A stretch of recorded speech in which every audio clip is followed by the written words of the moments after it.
The Secret Life of Squirrels Back to School by Nancy Rose.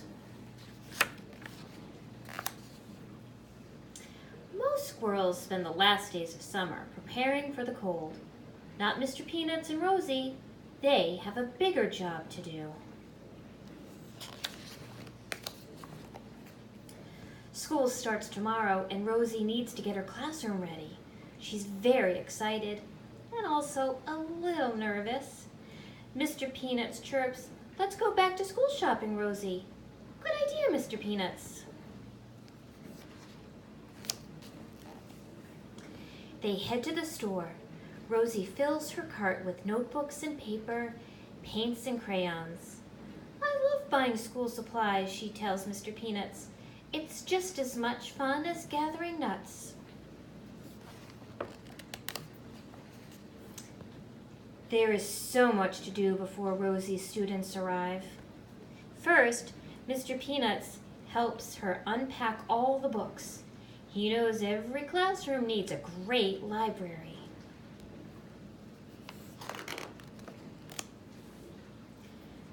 Rosie hangs a big banner on the wall.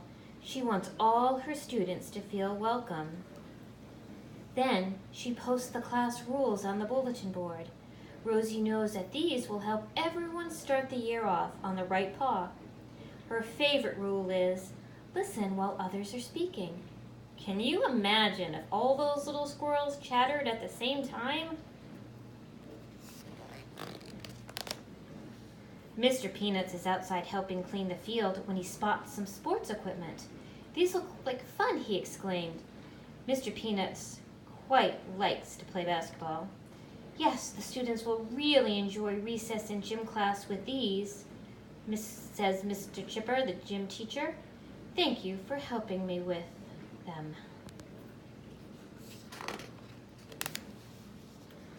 Mr. Peanuts goes back inside to find Rosie organizing craft supplies. "Can you help me set up the art corner, Mr. Peanuts?" Mr. Peanuts starts to move a table, but he pushes too hard and the purple paint can tips over. "Not to worry," Rosie says, smiling.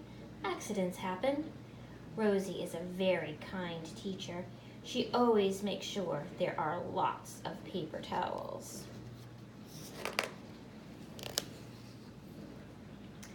Mr. Peanuts spots a guitar in the corner and starts to play.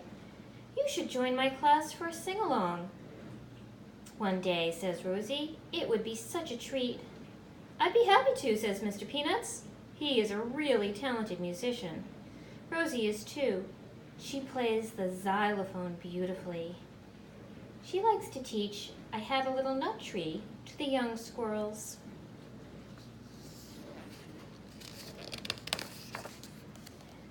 After all that work, their stomachs are grumbling. Time for lunch. Mr. Peanuts and Rosie head outside to find a picnic table in a nice shady spot. "The playground won't be quiet for long," Rosie says. "It will be full of happy chatter tomorrow."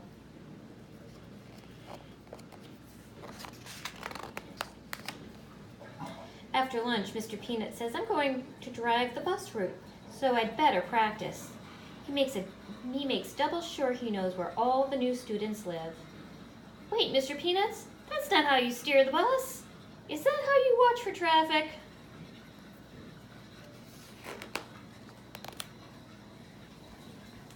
Meanwhile, Rosie tidies up the community garden. Burrowing into the ground is a lot of hard work.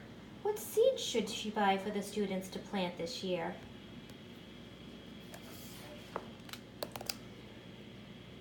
Rosie gets back to rearranging her classroom and unpacking boxes. She finds her first aid kit and an extra box of bandages and stores them in the closet.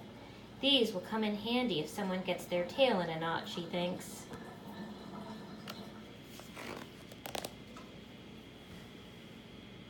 Suddenly, Rosie hears a friendly voice.